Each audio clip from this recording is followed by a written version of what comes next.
Hey guys, my name is Nicole. Welcome back to my channel. Today I'm going to be transforming this chest of drawers from this into something more like this, just with some paint, tape, and a lot of patience, but let me show you how.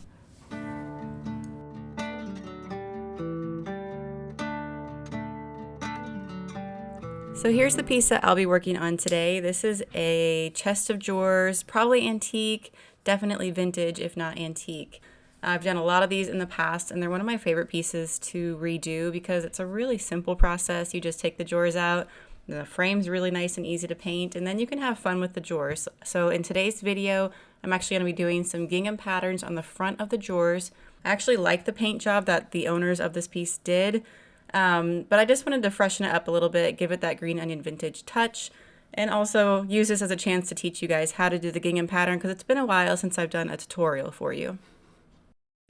The paint color I'm using for the body of this piece today is this moss chalk paint from Waverly. You can buy this at Walmart. It's very inexpensive and I actually love working with this paint. The coverage is really nice. The only downside is that it's just a straight up chalk paint, so it doesn't have any kind of top coat built in. So you will need to wax this or put some kind of poly on top to make it a little bit more smooth and durable. The silk paint that I'm showing you on the right, that is from Dixie Belle. It's a much more expensive brand of paint. It does have the top coat and the primer built in, so that's really nice. But honestly, for the price, if you're going to do a piece on a budget, I would just go with the Waverly paint. But I am going to use that white on the drawer fronts and then the green on the rest of the piece.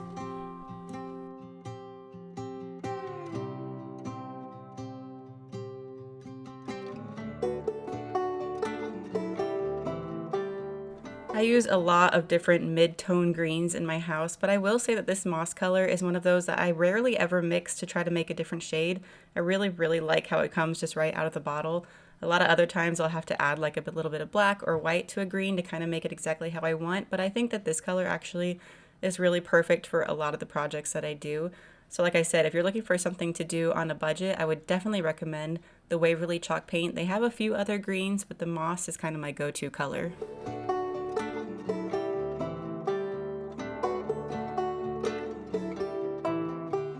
One thing that I don't show in today's video is that I do top coat this top surface because I want it to be nice and durable. So after I painted everything, I do go back and do a spray on wax on that top, but you could also do a polyacrylic, which would be really nice and durable also and help seal up that chalk paint.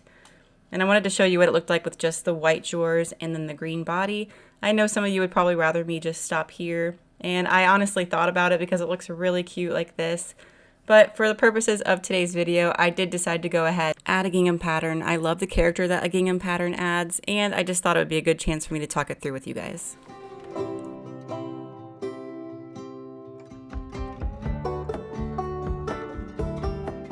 Now, when you're going to do a gingham pattern, you basically need 4 colors.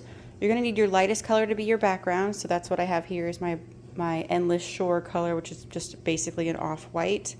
And then I grabbed this color Sandcastle, which is a little bit more of a khaki or a taupe color.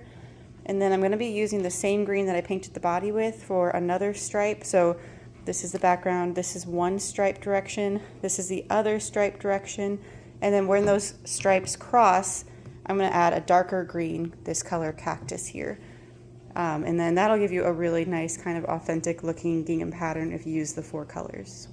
I always prefer a white or off-white background when doing the gingham pattern. I just think it makes the pattern look cleaner at the end. So today I'm just doing a nice white coat just to get everything started.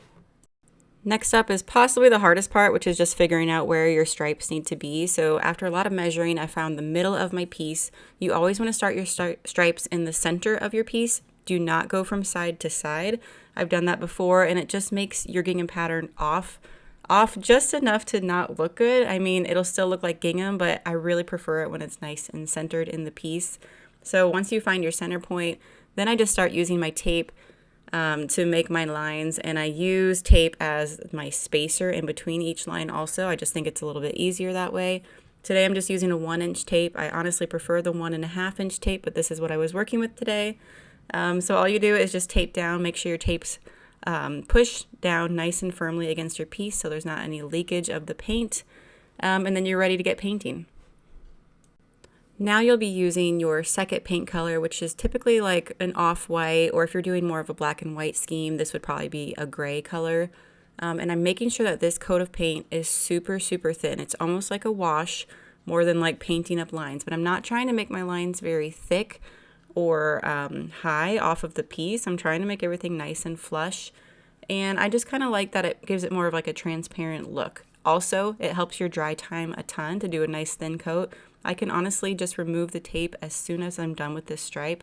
It's already pretty much dry and thin enough that it's not going to run around under the tape or make some messy lines.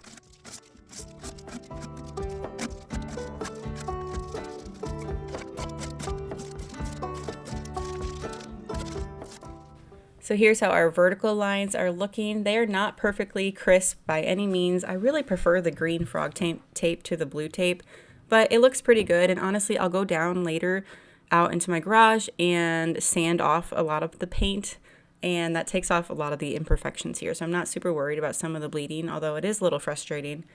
So to do my horizontal lines, I am using a triangle to kind of help guide and make sure that they are staying nice and straight and level. It's just a little trickier to make sure your tape is straight across this very long surface here, unless you wanted to just like measure a bunch, but I think that using the triangle is just a more time efficient way to make sure that they're straight all the way across the drawer front.